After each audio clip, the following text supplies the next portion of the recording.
আসসালামু আলাইকুম। Redmi 9 prime এই সেটটি প্রবলেম রিস্টার্ট প্রবলেম।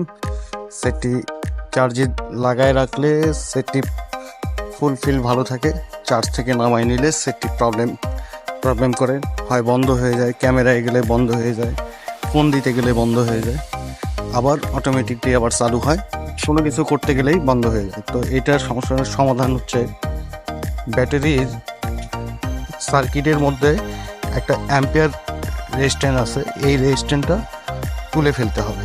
এটা কমজোরি যখন হয়ে যায় তখন এরকম ধরনের প্রবলেম হয় এই ব্যাটারিটা থেকে। এটা তুলে ফেলে এই রেজিস্ট্যান্সটা শর্ট করে দিতে হবে। শর্ট করে দিলে সমস্যার সমাধান হয়ে যাবে ইনশাআল্লাহ, ফুলফিল সমস্যার সমাধান। পেজটি ভালো লাগলে আমার পেজটি শেয়ার করে দিবেন এবং ভালো ভালো কমেন্ট করতেছি, আপনাদের কমেন্ট চাচ্ছি আপনাদের কাছ থেকে। আসসালামু আলাইকুম, ভালো থাকবেন, ভালো রাখবেন।